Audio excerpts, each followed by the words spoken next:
എല്ലാവർക്കും എൻ്റെ ഒരു പുതിയ വീഡിയോയിലേക്ക് വീണ്ടും സ്വാഗതം. കഴിഞ്ഞ മാസം എനിക്ക് ലക്സംബർഗിലെ ഡ്രൈവിംഗ് ലൈസൻസ് കിട്ടി. അപ്പൊ ഞാൻ വിചാരിച്ചു അതിനെ പറ്റിയിട്ട് എക്സ്പ്ലെയിൻ ചെയ്തുകൊണ്ട് ഡീറ്റെയിൽ ആയിട്ട് ഒരു വീഡിയോ ചെയ്യണം എന്നുള്ളത്. എന്തൊക്കെയാണ് പ്രൊസീജിയേഴ്സ്, എവിടെയൊക്കെ പോയിട്ട് എന്തൊക്കെ ഡോക്യുമെന്റ്സ് ആണ് സബ്മിറ്റ് ചെയ്തത്, അതേപോലെ തന്നെ എത്ര ചെലവായി എന്നുള്ളതിനെ പറ്റിയിട്ടൊക്കെയാണ് ഈ വീഡിയോയിൽ നമ്മൾ എക്സ്പ്ലെയിൻ ചെയ്യാൻ പോകുന്നത്. So without much introduction, let's get into the video. ഇന്ത്യയിൽ ഡ്രൈവിംഗ് ലൈസൻസ് ഉള്ള ഒരാളാണെന്നുണ്ടെങ്കിൽ എന്തൊക്കെയാണ് ചെയ്യേണ്ടത് എന്നാണ് ഞാനിവിടെ പറയാൻ പോകുന്നത്. സോ എനിക്ക് നാട്ടിലത്തെ ഇന്ത്യൻ ഡ്രൈവിംഗ് ലൈസൻസ് ഇങ്ങോട്ട് കൺവേർട്ട് ചെയ്യണമായിരുന്നു. നമ്മൾ ലക്സംബർഗിൽ എത്തിയതിന്റെ ശേഷം ആദ്യത്തെ ഒരു കൊല്ലം നമ്മൾക്ക് ഈ ഒരു ഇന്ത്യൻ ലൈസൻസ് വെച്ചിട്ട് തന്നെ ഡ്രൈവ് ചെയ്യാൻ പറ്റും. പക്ഷേ ഈ ഒരു ഇന്ത്യൻ ഡ്രൈവിംഗ് ലൈസൻസ് കൺവേർട്ട് ചെയ്യണം അങ്ങനെയൊക്കെ നോക്കുകയാണെന്നുണ്ടെങ്കിൽ വന്നിട്ട് 6 മാസമായിട്ടുണ്ടാവണം. പക്ഷെ ഒരു കൊല്ലം കഴിഞ്ഞിട്ടും ഉണ്ടാവാൻ പാടില്ല. അതിനുശേഷം നമുക്ക് എടുക്കാൻ പറ്റും. ഈ ഒരു ടൈം ഗ്യാപ്പ് തന്നെ ചെയ്യുമ്പോഴുള്ള ഗുണം എന്താന്ന് വെച്ച് കഴിഞ്ഞാൽ നിങ്ങൾക്ക് ഒരു തരത്തിലുള്ള റോഡ് ടെസ്റ്റോ അല്ലെങ്കിൽ ഡ്രൈവിംഗ് ടെസ്റ്റോ റിട്ടേൺ ടെസ്റ്റോ ഒന്നും കൊടുക്കേണ്ട ആവശ്യമില്ല. അതേപോലെ തന്നെ ക്ലാസ് അറ്റൻഡ് ചെയ്യേണ്ട ആവശ്യമില്ല. സ്ട്രേറ്റ് അവേ നിങ്ങൾക്ക് നിങ്ങളെ ഇന്ത്യൻ ലൈസൻസ് ലക്സംബർഗ് ഡ്രൈവിംഗ് ലൈസൻസിലേക്ക് കൺവേർട്ട് ചെയ്യാൻ പറ്റും. ഒരു സെറ്റ് ഓഫ് ഡോക്യുമെന്റ്സ് ആണ് നമ്മൾക്ക് ലൈസൻസ് കൺവേർട്ട് ചെയ്യാൻ ആവശ്യമായിട്ട് വരിക. ഈ സെറ്റ് ഓഫ് ഡോക്യുമെന്റ്സ് നമ്മൾ നമ്മുടെ ഗുഷെ ഓഫീസിൽ പോയിട്ട് വേണം സബ്മിറ്റ് ചെയ്യാൻ. ഡ്രൈവിംഗ് ലൈസൻസിന് വേണ്ടിയിട്ടുള്ള ആപ്ലിക്കേഷൻ ഫോം ആണ് ആദ്യത്തെ ഡോക്യുമെന്റ്. ഈ ആപ്ലിക്കേഷൻ ഫോം ഗുഷെ വെബ്സൈറ്റിൽ തന്നെ ഉണ്ടാവും. പിന്നെ ഈ ആപ്ലിക്കേഷൻ ഫോം വരുന്നത് ഫ്രഞ്ചിലാണ്. പക്ഷേ വലിയൊരു ഫോം ഒന്നുമല്ല, വളരെ ബേസിക് ആയിട്ടുള്ള ഡീറ്റെയിൽസ് ആയിരിക്കും നമുക്ക് ആ ഫോമിൽ ഫില്ല് ചെയ്യേണ്ടി വരാം. എങ്ങനെയാണ് ഫില്ല് ചെയ്യേണ്ടത് എന്നുള്ളതിനെ പറ്റിയിട്ടുള്ള സ്ക്രീൻ റെക്കോർഡിംഗ് ഒക്കെ ഞാൻ ഈ വീഡിയോയിൽ കൂടെ അറ്റാച്ച് ചെയ്യാം. സോ ഇതേപോലത്തെ ബേസിക് ആയിട്ടുള്ള ഡീറ്റെയിൽസ് ആണ് കേട്ടോ ആ ഫോമിൽ ഉണ്ടാവുക.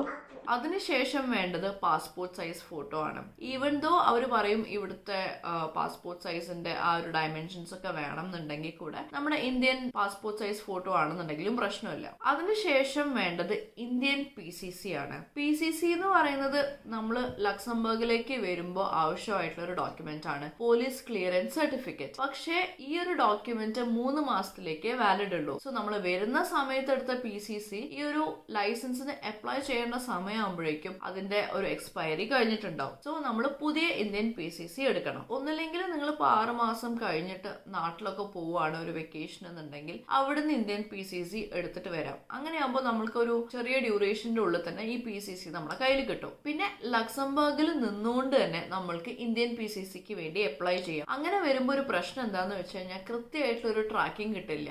ഇന്ത്യയിൽ നിന്ന് ആ ഒരു വെരിഫിക്കേഷൻ ഒക്കെ കഴിഞ്ഞ് ഡോക്യുമെന്റ് ആദ്യം ബെൽജിയത്തിലേക്ക് പോകും, പിന്നെ ബെൽജിയത്തിൽ നിന്നാണ് ലക്സംബർഗിലേക്ക് വരിക. പക്ഷെ ഈ ഒരു ടൈം ഗ്യാപ്പില് നമ്മൾക്ക് കൃത്യമായിട്ടുള്ള ഒരു ട്രാക്കിംഗ് കിട്ടില്ല. പിന്നെ നമുക്ക് ഒരുപാട് പ്രാവശ്യം വിളിച്ച് ഫോളോ അപ്പ് ചെയ്യേണ്ടി വരും. ഇതും ഒരു വഴിയാണ്. ലക്സംബർഗിൽ നിന്നുകൊണ്ട് തന്നെ നമുക്ക് PCCക്ക് വേണ്ടിയിട്ട് അപ്ലൈ ചെയ്യാം. ഈ 2 ഓപ്ഷനും ഇല്ലാന്നുണ്ടെങ്കിൽ നമ്മൾക്ക് നോട്ടറി വഴിയും ചെയ്യാം. നോട്ടറി വഴി ചെയ്യുമ്പോൾ അത്യാവശ്യം നല്ല എക്സ്പെൻസീവ് ആണ്. അങ്ങനെയാണെന്നുണ്ടെങ്കിൽ നമുക്ക് അന്ന് തന്നെ ഡോക്യുമെന്റ് കിട്ടും. ഇനി ഞാൻ ചെയ്തത് എങ്ങനെയാന്ന് ഞാൻ പറഞ്ഞുതരാം. ഡിക്ലറേഷൻ ഓഫ് ഓണർ എന്ന് പറയുന്ന ഒരു ഡോക്യുമെന്റ് ഉണ്ട്, ഒരു ലെറ്റർ പോലെ. ആ ലെറ്ററിൽ നമ്മൾക്ക് ഇതിന്റെ മുന്നേ അങ്ങനത്തെ കേസും കാര്യങ്ങളും ഒന്നും ഉണ്ടായിട്ടില്ല, ഇത്ര കാലമായി ഇവിടെ താമസിക്കുന്നു അങ്ങനെയൊക്കെ പറഞ്ഞുകൊണ്ട് PCCക്ക് പകരമായിട്ടുള്ള ഒരു ഡിക്ലറേഷൻ ലെറ്റർ. ഈ ഡിക്ലറേഷൻ ഓഫ് ഓണർ എന്ന് പറയുന്ന ലെറ്റർ നമ്മൾ താമസിക്കുന്ന കമ്മ്യൂണിന്ന് സീൽ ചെയ്ത് സൈൻ ചെയ്ത് വാങ്ങിക്കണം. സോ അതൊരു വാലിഡ് ഡോക്യുമെന്റ് ആണ്. ഇൻ കേസ് നമ്മൾക്ക് ഇന്ത്യൻ PCC കിട്ടിയിട്ടില്ലെങ്കിൽ നിങ്ങൾക്ക് ഈ ഡിക്ലറേഷൻ ഓഫ് ഓണർ സബ്മിറ്റ് ചെയ്താൽ മതി.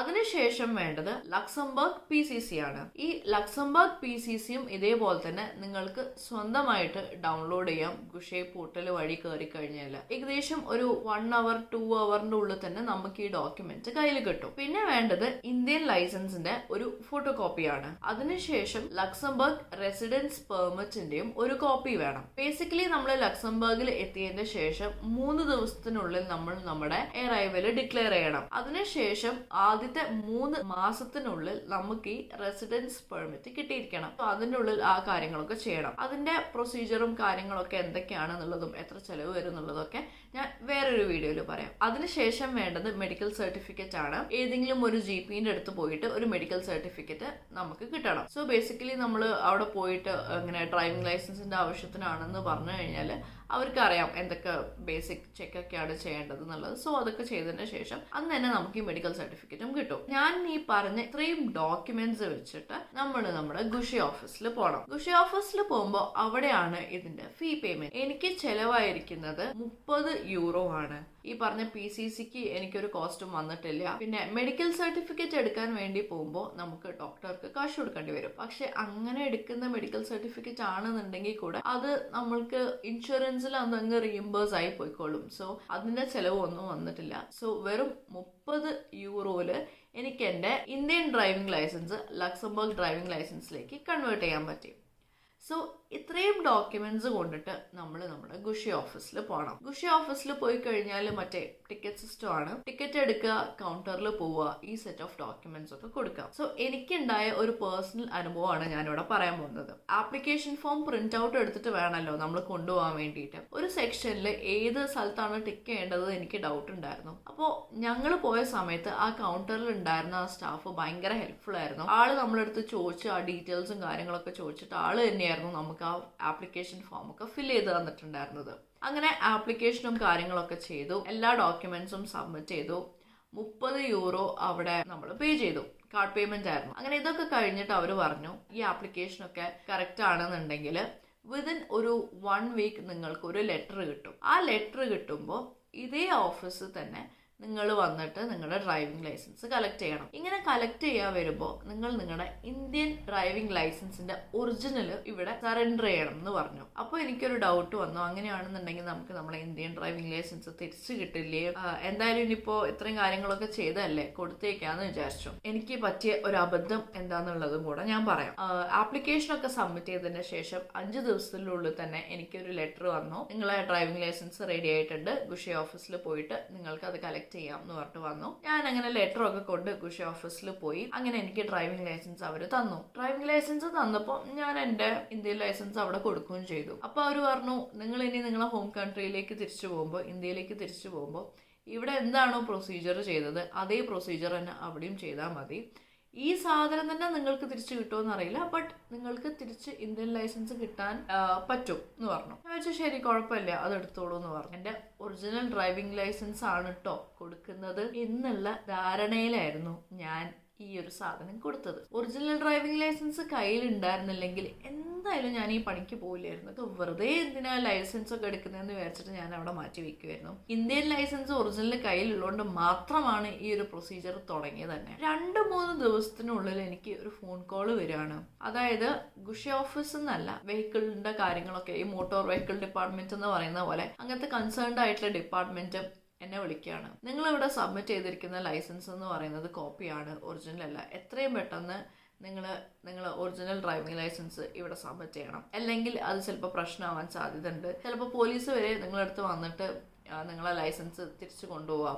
എന്താ പ്രശ്നം എന്നുള്ളത് എനിക്ക് ശരിക്കും പറയാൻ പറ്റില്ല, ബട്ട് നിങ്ങൾ ഇവിടെ ഒറിജിനൽ ഡ്രൈവിംഗ് ലൈസൻസ് ആണ് സബ്മിറ്റ് ചെയ്യേണ്ടത്, നിങ്ങൾ ഫേക്ക് ആണ് ചെയ്തത് എന്ന് പറഞ്ഞു. അറിയാതെ ഞാൻ പോയിട്ട് ഒറിജിനൽ ആണ് എന്ന് വെച്ചിട്ട്, അതായത് ഞാനും ഒറിജിനൽ ആണെന്നാണ് വിശ്വസിച്ചിട്ടുണ്ടായിരുന്നത്, ഒറിജിനലിന് പകരം ഞാൻ കോപ്പി ആയിട്ടുള്ള എൻ്റെ ലൈസൻസ് ആയിരുന്നു സബ്മിറ്റ് ചെയ്തിട്ടുണ്ടായിരുന്നത്. അപ്പോഴേക്കും ഞാൻ ചെറിയ രീതിക്കൊന്ന് പാനിക്കായി. പക്ഷെ അങ്ങനെ കള്ളത്തരങ്ങളൊന്നും ചെയ്തിട്ടില്ലല്ലോ, ഉള്ളൊരു സാധനമാണല്ലോ. അറിയാതെ എൻ്റെ സൈഡിൽ നിന്നും മിസ്റ്റേക്ക് വന്നിട്ട് കോപ്പി സബ്മിറ്റ് ആയി പോയതാണ് എന്നുള്ള പോലെ ഞാൻ പറഞ്ഞു. അങ്ങനെ നാട്ടിൽ നിന്ന് എത്രയും പെട്ടെന്ന് എൻ്റെ ഒറിജിനൽ ഇങ്ങോട്ട് എത്തിച്ചു. എന്നിട്ട് ഒറിജിനൽ പോയിട്ട് സറണ്ടർ ചെയ്തു. സോ എനിക്ക് പറയാനുള്ള ഒരു കാര്യം, നിങ്ങൾ ഇവിടെ സബ്മിറ്റ് ചെയ്യേണ്ടത് നിങ്ങൾ ഒറിജിനൽ ഡ്രൈവിംഗ് ലൈസൻസ് ആണ്. ഇപ്പോൾ നമ്മൾ കളർ കോപ്പി എടുത്ത് ലാമിനേറ്റ് ചെയ്ത് വെക്കുകയാണെന്നുണ്ടെങ്കിൽ ഒറിജിനൽ ഏതാന്നുള്ളതും കോപ്പി ഏതാന്നുള്ളതും ചിലപ്പോൾ ഒറ്റ നോട്ടത്തിൽ നമുക്ക് മനസ്സിലായി എന്ന് വരില്ല. പക്ഷെ ഇങ്ങനത്തെ നമ്മളിവിടെ ഒഫീഷ്യൽ ആയിട്ടുള്ള കാര്യങ്ങൾക്കൊക്കെ വേണ്ടി കൊടുക്കുമ്പോൾ ഒന്നും കൂടെ ഡബിൾ ചെക്ക് ചെയ്യുന്നത് എന്തുകൊണ്ടും നല്ലതാണ്. ബേസിക്കലി ഇങ്ങനത്തെ കോപ്പിയൊക്കെ ഉണ്ടാക്കി വെക്കുമ്പോൾ തന്നെ നമ്മൾ ഇങ്ങനത്തെ ഓഫീസിൽ പോകുമ്പോൾ അവർക്കൊരു ഡൗട്ടാണ്, നിങ്ങൾ എന്തിനാണ് ഇങ്ങനത്തെ ഫേക്ക് ആയിട്ടുള്ള കോപ്പീസ് ഒക്കെ ഉണ്ടാക്കി വെക്കുന്നത്. അങ്ങനെ ഇവിടെ അങ്ങനെ കോപ്പി എടുക്കണ സ്കീമൊന്നും ഇല്ലല്ലോ. ഇവിടെ ഒരു ഒറിജിനൽ, ആ ഒരു ഒറിജിനൽ, അത്ര തന്നെ ഉള്ളൂ. ജെറോക്സ് കോപ്പി എന്ന് പറയുന്നത് വേറെ തന്നെ ഒരു സംഭവമാണല്ലോ. അല്ലാണ്ട് ഒറിജിനലെ പോലെ തന്നെ കോപ്പീസ് ഉണ്ടാക്കി വെക്കുന്നത് ഇവിടെ അത്ര ശരിയായിട്ടുള്ള ഒരു കാര്യമില്ല. എവിടെയും ശരിയായിട്ടുള്ള ഒരു കാര്യമില്ല. പക്ഷെ നമ്മുടെ നാട്ടിലൊക്കെ അത് ഇനി കളഞ്ഞു പോകുമെന്ന് പേടിച്ചിട്ടാണ് ആൾക്കാർ ചെയ്തു വെക്കുന്നത്. പക്ഷെ ഇവിടെ ഫസ്റ്റ് പ്ലേസ് നിങ്ങൾ എന്തിനങ്ങനെ കോപ്പി എടുത്തു എന്നുള്ളൊരു ചോദ്യമൊക്കെ വരാൻ സാധ്യത ഉണ്ട്. സോ കഥയൊക്കെ പറഞ്ഞ് ഒരുപാട് അങ്ങോട്ട് പോയി. അപ്പോൾ അത്രയൊക്കെ ഉള്ളൂ. ഡ്രൈവിംഗ് ടെസ്റ്റ് കൊടുക്കേണ്ടി വന്നില്ല, റിട്ടേൺ ടെസ്റ്റ് കൊടുക്കേണ്ടി വന്നില്ല, അങ്ങനെ യാതൊരു വിധ ടെസ്റ്റുകളും എനിക്ക് ഉണ്ടായിരുന്നില്ല. ജസ്റ്റ് ഈ ഫീ പേയ്മെന്റും ആപ്ലിക്കേഷൻ സബ്മിറ്റ് ചെയ്യലും മാത്രമേ ചെയ്യേണ്ടി വന്നിട്ടുള്ളൂ. ഇത് ലക്സംബർഗിൽ നിങ്ങൾ വന്നിട്ട് 6 മാസം കഴിഞ്ഞതിന്റെ ശേഷം, പക്ഷേ 1 കൊല്ലം ആവുന്നതിന്റെ മുന്നും ചെയ്യേണ്ട ഒരു കാര്യമാണ്. ഞാനിന്ന് സംസാരിച്ചത് എൻ്റെ 2 വീലറും 4 വീലർ ലൈസൻസ് എങ്ങനെയാണ് ഇങ്ങോട്ട് കൺവേർട്ട് ചെയ്തത് എന്നുള്ളതിനെ പറ്റിയിട്ടായിരുന്നു. കുറച്ചു പേർക്കെങ്കിലും ഇത് യൂസ്ഫുൾ ആയെന്ന് ഞാൻ വിചാരിക്കുന്നു. പിന്നെ ദൈവം സഹായിച്ച് എൻ്റെ വീഡിയോ കാണുന്ന 98% ആൾക്കാരും സബ്സ്ക്രൈബ് ചെയ്തിട്ടില്ല. So please consider subscribing to my channel. കുറച്ചെങ്കിലും നിങ്ങൾക്ക് യൂസ്ഫുൾ ആയിട്ടുള്ളതും ഹെൽപ്ഫുൾ ആയിട്ടുള്ള ഇൻഫർമേഷൻ ഒക്കെ ഞാൻ എൻ്റെ ചാനലിലൂടെ എന്തായാലും നിങ്ങൾക്ക് തരുന്നതായിരിക്കും. സോ അത്രയൊക്കെ ഉള്ളൂ. പിന്നെ ഈ ഒരു വീഡിയോ ചെയ്യാൻ ഇത്രയും ഡിലേ ആയത് എന്താണെന്ന് വെച്ച് കഴിഞ്ഞാൽ, എനിക്ക് ലൈസൻസ് കിട്ടിയതിന് ശേഷം മാത്രമേ ഞാൻ ഇതിനെ പറ്റിയിട്ട് ചെയ്യൂ എന്ന് ഞാൻ ഉറപ്പിച്ചിട്ടുണ്ടായിരുന്നു. അപ്പോൾ എനിക്കിപ്പോൾ ആ ലൈസൻസ് എൻ്റെ കയ്യിലുണ്ട്. ഇതൊക്കെയാണ് പ്രൊസീജിയർ, ഇതൊക്കെയാണ് ചെയ്ത മണ്ടത്തരങ്ങൾ. സോ എല്ലാം വെച്ചിട്ടാണ് ഒരു ഫുൾ വീഡിയോ ഞാൻ ചെയ്തിട്ടുള്ളത്. നിങ്ങൾക്ക് ഈ വീഡിയോ ഇഷ്ടപ്പെട്ടു എന്ന് ഞാൻ വിചാരിക്കുന്നു. ഇഷ്ടപ്പെട്ട് കഴിഞ്ഞ് കഴിഞ്ഞാൽ ലൈക്ക് ചെയ്യൂ, സപ്പോർട്ട് ചെയ്യൂ ഗൈസ്. അപ്പോൾ അത്രയൊക്കെ ഉള്ളൂ. Bye bye.